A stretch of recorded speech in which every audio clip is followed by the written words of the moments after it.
Okay, it's just loading.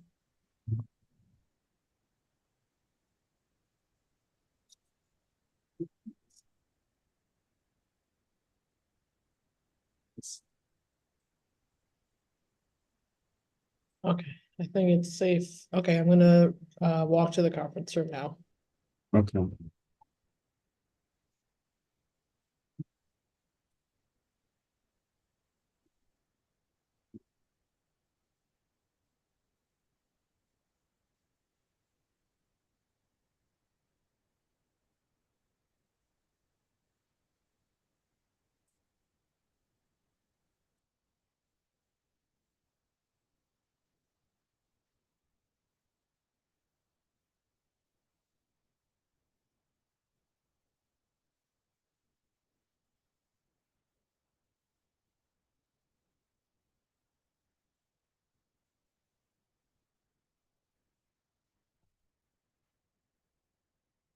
Okay.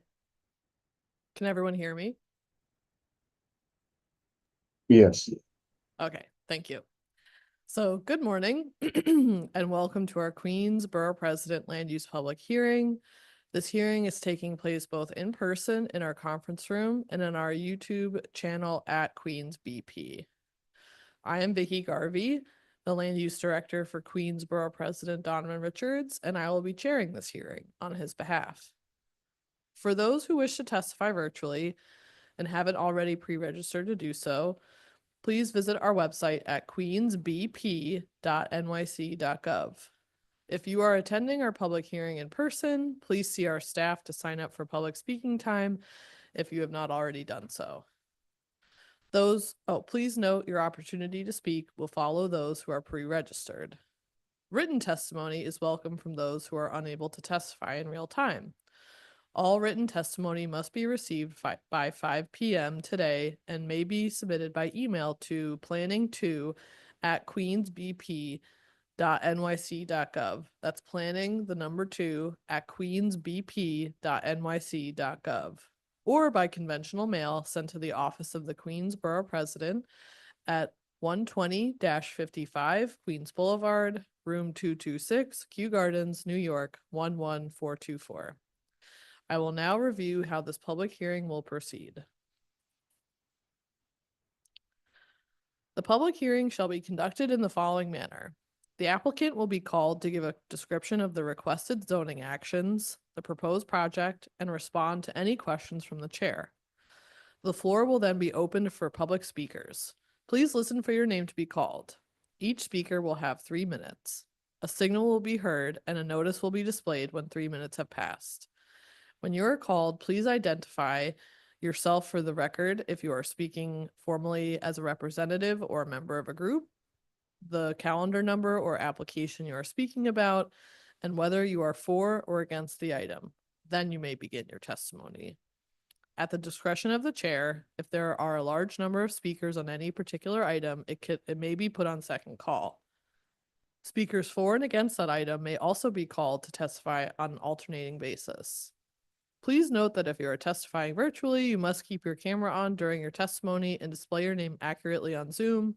And if at any point you have a technical issue, please let our staff know in the chat and we will assist you. Thank you for your cooperation. And just a reminder, the chair reserves the right to ask speakers for clarifications or further information regarding applications or comments. I will now call the first and only calendar item for today's hearing, and that is ULIP number 240151 MMQ, the applicant being WF Industrial 7 LLC. Applicant, you may begin your presentation.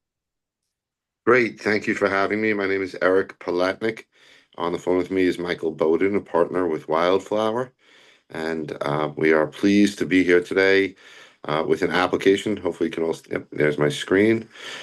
With an application that is a demapping application. It's not something you see often in your land use community. I'm going to try and make the screen a little bit bigger, and I apologize for the background noise here. Turn off the phones.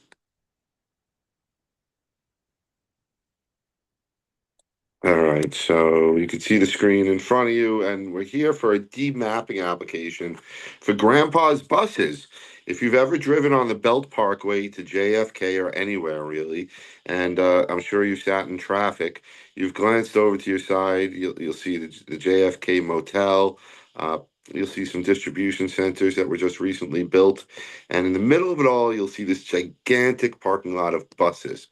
And you may say to yourself as a land use person, well, why is they just using that for buses there? And they've been there forever. The reason why is because the property is encumbered by a series of mapped but not built streets. More commonly found in Staten Island than in Queens, it is an occurrence that occurs where there were streets that were put on the maps decades ago that were never developed upon, never built upon, never improved upon by the city, and therefore they've laid fallow, but they've been an encumbrance on the property, preventing any buildings from being constructed. So you end up with surface uses such as a bus parking lot. Well, Grandpa's is ready to go, and we would like to build a warehouse facility that would service the ecosystem of JFK. You can see there are other warehouses around us. If you drive around the area, you'll see warehouses everywhere. You'll see the trucks that you see when you go into an airplane. You know, the ones that have the lifts that come up and get the guys and the women up to the door. You know, and offload the food. You see the food service people all over the place. You see the trucks. You see all that stuff, that the smaller trucks that you see at JFK or in any airport, servicing the planes and mechanics and everything else that goes into it. That's what this is proposed to be, some sort of relation to the airport, and we're proposing to build a warehouse there. So in doing so, unfortunately, we have to remove these streets, and this is everything you're seeing here. And you can see there's Oak Street, which says Paper Street, 145th Road, it says Paper Street, and Byron Street, which is Paper Street. All those streets we're seeking to remove. If it is approved, I'll show you in a minute a picture of the warehouse, and that is the essence of our request. I'm thrilled to say that I think I had one of the greatest community board meetings I've had in my 30 plus years career of doing this, at Community Board 13 with Michael. I believe it was unanimous. I'm pretty sure, right, Michael? It was unanimous support for the application. People were pleased to see the development. It's a responsible development and can improve the street system around us. And it's going to take underutilized land and put it to productive use, increasing tax revenue for the city, creating good jobs for people, and not imposing upon anybody around them. You can see here, this is the city maps. You can see the lines through the streets here. My cursor is those are the streets we're seeking to remove. So I'm just reinforcing what we're seeking to do. This is all just maps of that. This is Wildflower. Wildflower is really a very special organization. We're lucky to have them being doing business in New York City. They've been at the forefront of the warehousing community and in the innovative at that, while they're doing it, incorporating many green features, such as charging stations and things like that. Zachary Campbell, I don't know why we didn't change that, is no longer with Wildflower, so we apologize for that. But Zach Bowden, who's here, Michael Bowden, who's on the phone with us, is a partner at Wildflower, and he is intimately involved with the Gateway JFK, as Wildflower has been, and they're actively involved in the community. They own two other warehouses in the direct vicinity, and they've invested more than $180 million into the local community. So they're really looking to do great things and improve upon the community while they do that. Uh, They've partnered with, on that point, with the New York City Economic Development Corporation to build the largest publicly accessible electric vehicle charging station in New York City, which will also include industrial outdoor storage and parking. This is not a part of the application, but it's not even the property. But we're showing you what Wildflower is all about, how closely they work with the city, and that you should be proud to have them in the community doing business here in the city. Scrolling ahead. If the computer can catch up with us, hopefully. Here we go. You can see the site here in an aerial. Again, this just outlines where the encumbrances are and things like that. The entire street system will be rebuilt around us while we do this, not just through our efforts, but also through the efforts of the New York City Department of Transportation, who is taking on a very large street improvement system. So you'll see that as a part of our application, we'll be doing the builder's pavement plan, which improves the streets halfway to the midline around us, and it's sorely needed. But the rest of the streets also need an improvement, and DOT is working to do that, and we're working in tandem with them. You should also notice here on 153rd Court that the Department of Sanitation has kind of created their own little street system, and they've actually have a blockade here where my cursor is. That will be removed, and this street will be resuming its open course of traffic, and this will be where we will be exiting and leaving our facility when we develop, and I'll show you that in the plans in a couple of seconds here. I'll scroll right to the end and hope the computer catches up. It's been giving me some trouble recently, so give me a minute here. As my 13-year-old son tells me, "Dad, you need more memory." Get to the plans here. Give me 1 second. Here we go. This is where I wanted to get you to. I should have my son's computer. You should see my son's computer. I've never seen a computer like that. The kids are something different. So here's the site. You could see the remnants of Oak Street and Byron Street.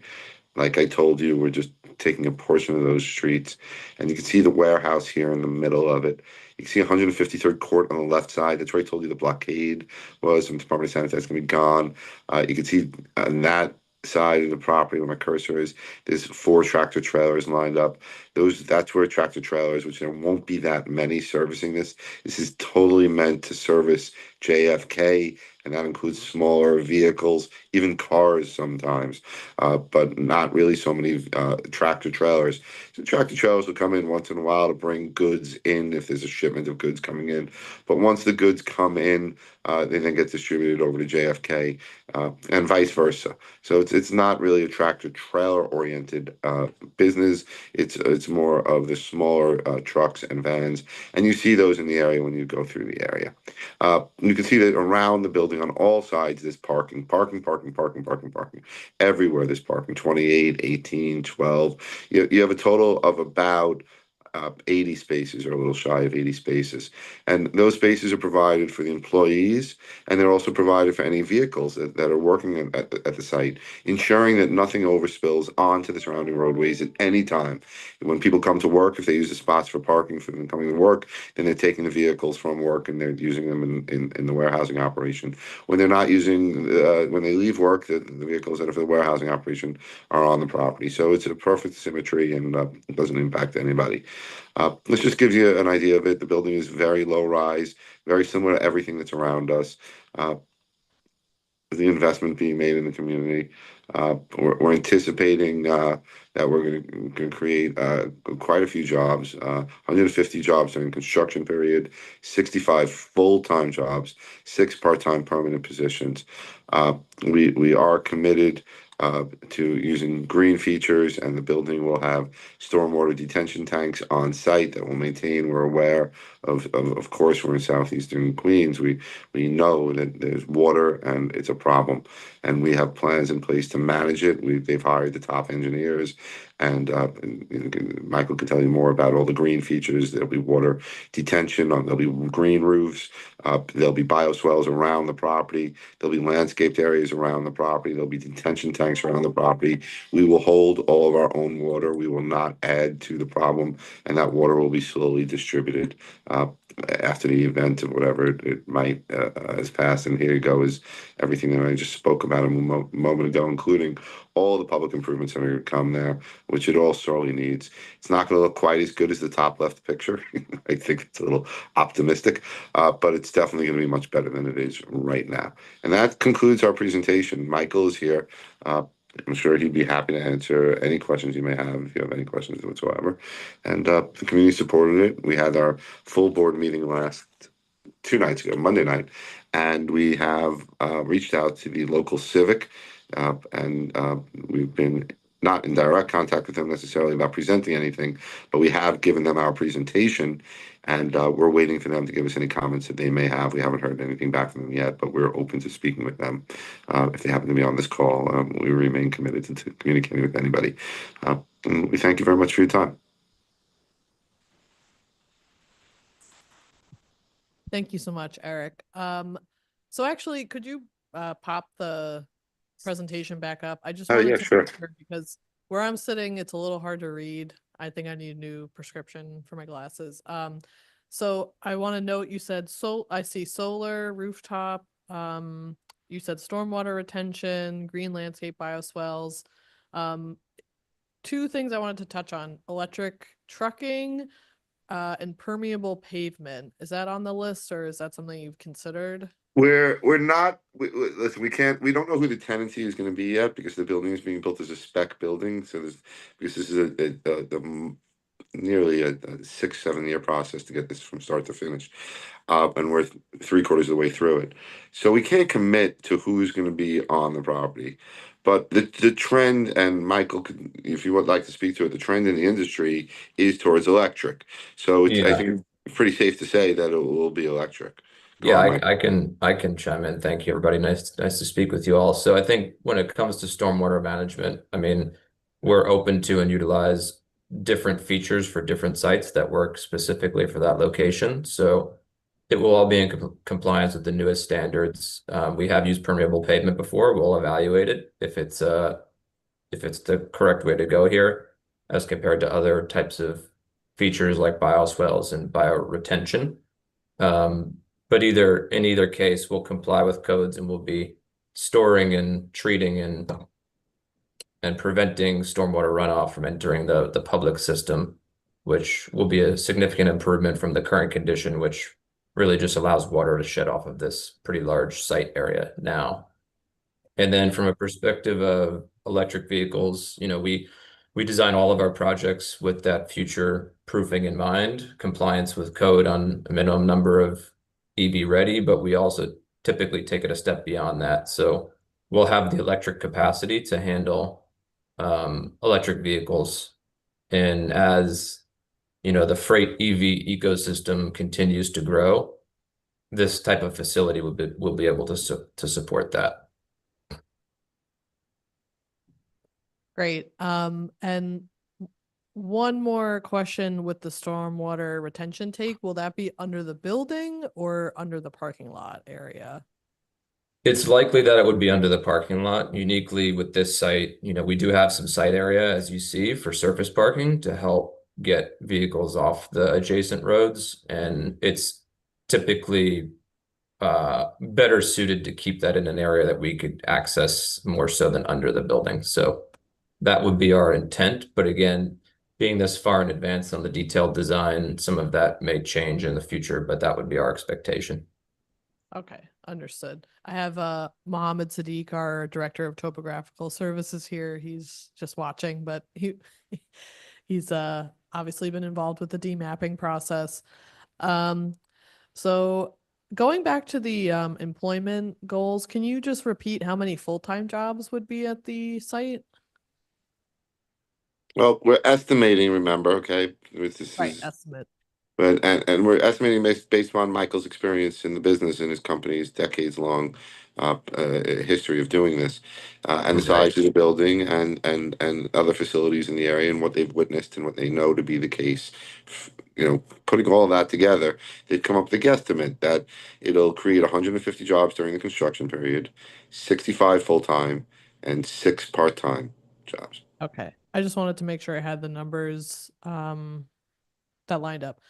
Yeah, and the third bullet too, just so you know, it's an open shop bidding process, union and non-union. They seek to include create jobs, and after the buildings are built, the buildings need to be maintained.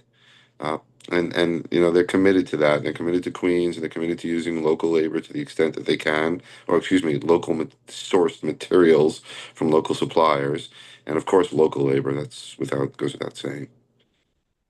And then in the same vein, can you talk to me about your MWBE hiring goals? Would Oh, they that's yes. Michael, please go through that if you can. We were just talking about that yesterday.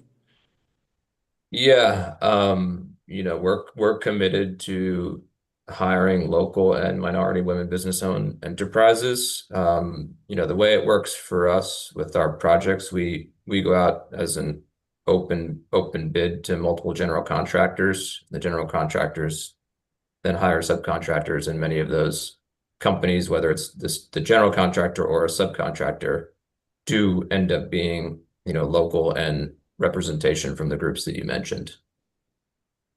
okay. just want to put it out there that the borough president with most projects likes to see 30% of the hiring going to MWBE firms. And I understand that you're, balancing that with all the other metrics with this project. So I just wanted to state that for the record. And then lastly, I was at the board 13 public hearing, and I agree that the board's reception of the application was mostly positive. Can you Great. just walk me through any recommendations or conditions that they stipulated with their vote? I don't recall, I mean, I don't want to misspeak here because I don't recall there being anything specific. The questions pertained to things that I brought up within this presentation, primarily relating to the parking, the types of vehicles that are going to be there, what the facility is going to be used for, what types of vehicles are going to be used, like you just asked the questions of. I don't recall, refresh my memory, and Michael, please, you can refresh my memory too, if there are any specific conditions. I don't recall there being any. If you could scroll up to the plan, Eric, Yeah. I agree with you. I don't recall any specific conditions, but just the two that popped out to me that we spoke about with the board members was, identifying and making it clear that the loading operations were happening within the confines of the site, which is different from a lot of the existing facilities in the area where the loading can't really be accommodated within the site. It encroaches into the right of way. That's not the case here. Everything is being kept on site, which I think was everybody was happy about. We talked about fencing, perimeter fencing, which we'll have included for this project. So it'll have proper screening and fencing that's code compliant. Those were really the two. And then parking, as Eric touched on, which, as you can see, we have a significant amount of surface parking. Great, thank you. Last question. I went through the application materials. Can you tell me a little bit about the transient hotel that's on or near the site? Is that Oh, is that the Gateway, the JFK Gateway Hotel? I think that you're talking about to the left of us, to the east of us? I'm not sure what if you're talking about over here on this side. I'm not sure which hotel. okay? So yeah, I don't know too much about it, anything really about it. It's not a part of our application. right. Okay. Just wanted to know if there was any questions from the community about that on your end. Nothing. Okay. Okay, so with that, Sola, can you let me know if there's anyone on the Zoom to speak or give public testimony? There is nobody here for public testimony. Okay, so seeing as there's no one on Zoom and no one in the conference room, I'm going to go ahead and close this item. Thank you so much, Eric and Michael, for your time. And just a note for the record, originally calendar item number 2 was going to be heard today, but it is being tabled to be a part of the larger Jamaica rezoning application.